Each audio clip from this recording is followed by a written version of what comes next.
Você já sentiu aquele friozinho na barriga ao ver um match perfeito no Tinder? Pois essa história começa assim, mas termina em um pesadelo do qual ninguém esperava acordar.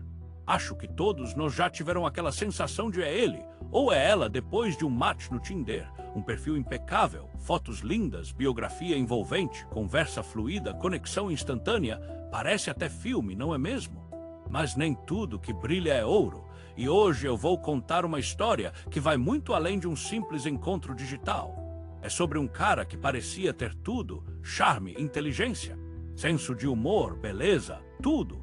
Só que por trás desse sorriso cativante e olhares penetrantes escondia-se alguém capaz de manipular mentes, corações e vidas inteiras. Será que você conseguiria reconhecer alguém assim?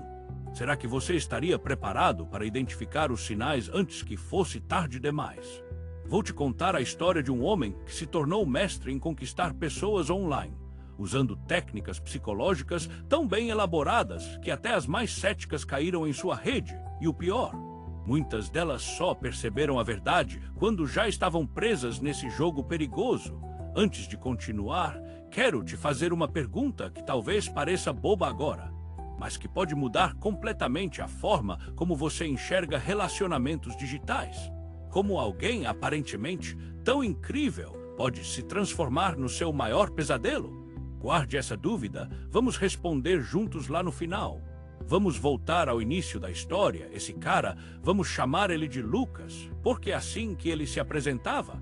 Lucas era o tipo de pessoa que entrava numa sala e automaticamente dominava o ambiente. Não por ser barulhento ou arrogante, mas pelo magnetismo, um sorriso sincero, um jeito tranquilo de falar e uma habilidade impressionante de escutar. As mulheres se sentiam vistas, compreendidas, especiais. Os homens queriam ser amigos dele. Todo mundo queria estar perto dele e no Tinder. Bem, digamos que ele era praticamente um influencer do amor. Seu perfil era quase perfeito. Fotos em viagens luxuosas, momentos com animais abandonados, frases profundas na bio e respostas rápidas e empolgadas nas mensagens.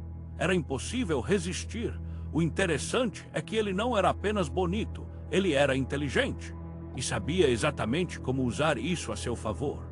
Ele estudava cada perfil com cuidado, analisava fotos, hobbies, profissão, localização e então montava um script personalizado para cada abordagem. Sabia citar referências que a outra pessoa amava, fazia perguntas que pareciam vir direto do coração e em questão de minutos já tinha criado uma conexão que parecia genuína. Mas aqui entra o primeiro alerta silencioso. Quando algo parece bom demais, geralmente Lucas não estava ali para encontrar amor.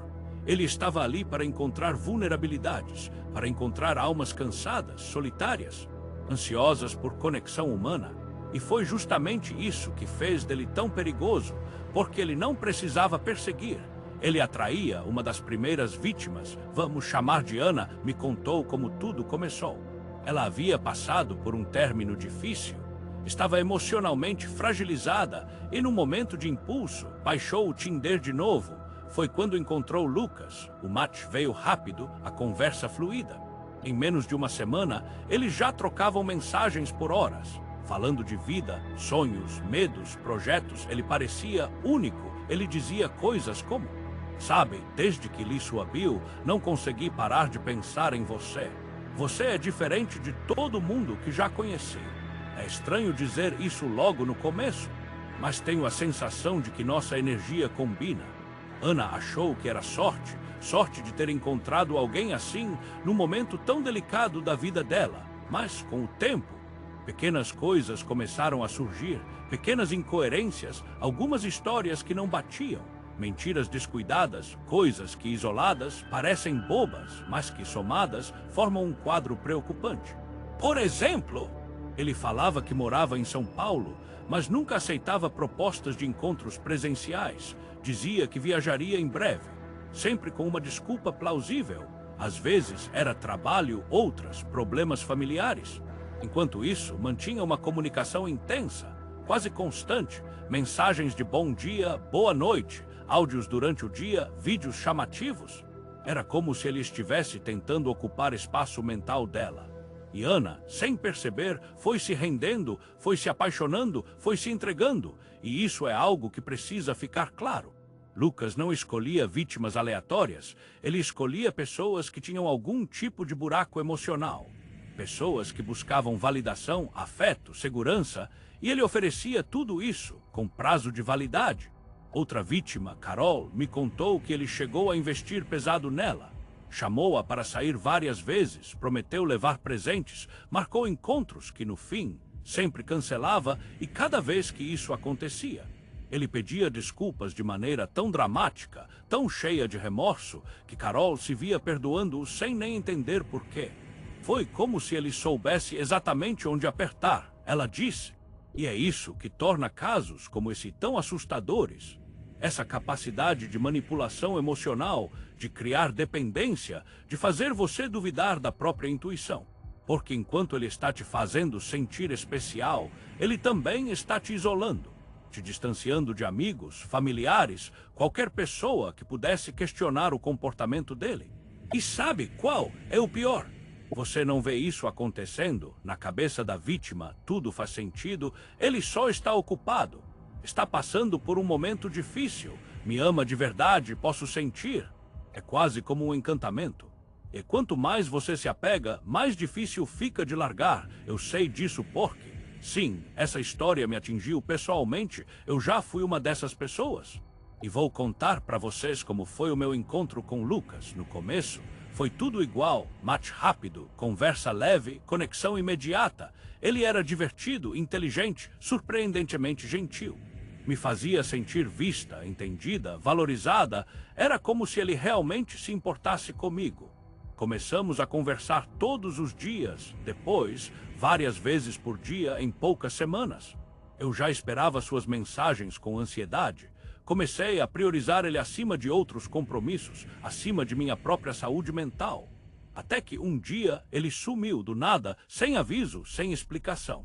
Fiquei confusa, preocupada, enviei algumas mensagens, mas não obtive resposta. Dias se passaram, eu já estava quase ligando para hospitais, imaginando que algo grave tinha acontecido, até que, do nada, ele reapareceu. Oi, amor, me desculpe, tive uns problemas familiares urgentes, estou de volta agora. E assim, tudo recomeçou, como se nada tivesse acontecido, só que dessa vez, algo dentro de mim começou a questionar. Por que ele sumiu? Por que não avisou antes? Porque sempre aparece com desculpas perfeitas. Comecei a pesquisar, procurei perfis antigos, procurei outras pessoas que tivessem passado pela mesma coisa, e foi aí que a ficha caiu. Havia dezenas, talvez centenas, mulheres que relatavam padrões idênticos. Conversas intensas, promessas não cumpridas, desaparecimentos repentinos e retornos misteriosos. Alguns até mencionavam dinheiro envolvido, transferências, empréstimos, favores financeiros. Lucas não roubava apenas corações, ele roubava confiança, tempo, dinheiro e, às vezes, até a sanidade das pessoas. Então, eu decidi investigar mais fundo quem era esse cara de verdade, onde ele morava, qual era o objetivo dele. Descobri que ele usava múltiplas identidades, usava fotos diferentes em perfis distintos, criava histórias complexas, detalhadas, para manter todas as vítimas separadas e, o mais impressionante, ele conseguia manter dezenas de relações simultâneas sem que nenhuma delas soubesse da existência das outras. Isso não era coincidência, isso era estratégia. Lucas sabia que, se mantivesse muitas pessoas conectadas a ele ao mesmo tempo, sempre haveria alguém para alimentar seu ego, para dar atenção, para depositar afeto, e quando uma delas começava a desconfiar, ele simplesmente cortava contato e se concentrava nas outras. Foi uma revelação chocante e dolorosa, porque até então eu ainda alimentava a ideia de que tínhamos algo especial, que talvez, entre tantas pessoas, eu fosse a única diferente, mas não é assim que funciona. Quando alguém age assim, não há exceções, há apenas escalonamento. O mais intrigante é que Lucas não era violento, não era agressivo, não xingava, não ameaçava. O que ele fazia era mais sutil, era psicológico. Ele criava laços artificiais, falsos, e os usava para extrair emoção, atenção, poder. E isso tem nome: narcisismo patológico. Pessoas com esse perfil têm necessidade insaciável de admiração, falta de empatia genuína e uma habilidade assustadora de manipular sentimentos alheios. Eles não se importam com você, importam-se com a forma como você faz com que eles se sintam. Lucas não queria amor, ele queria controle. E aí vem a pergunta que eu fiz lá no começo.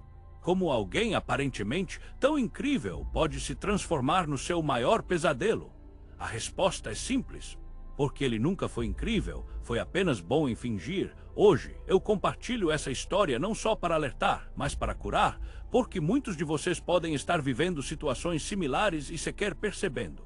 Podem estar se sentindo culpados por duvidar, por questionar, por se afastar, mas saibam disso. Vocês não estão sozinhos. Se você está passando por algo parecido, respire fundo, avalie os fatos. Veja se os comportamentos fazem sentido, se a coerência, se a transparência, se a reciprocidade e, acima de tudo, confie na sua intuição. Aquela vozinha que diz, alguma coisa aqui não está certa. Escute-a, Lucas sumiu do meu radar, provavelmente está em outro lugar, usando outro nome, criando outra história, mas o importante é que ele não tem mais poder sobre mim. E ele não precisa ter sobre você também. Então, se você chegou até aqui, obrigado.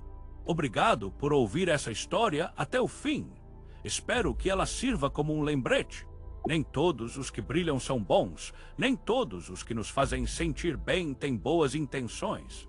E às vezes, o maior amor que podemos ter por nós mesmos é aprender a dizer não. Se essa história te impactou, deixa um comentário contando se você já passou por algo parecido. Compartilha com alguém que precise ouvir isso e se inscreve aqui no canal. Porque semana que vem eu volto com mais histórias reais que vão te deixar de cabelo em pé. Até lá!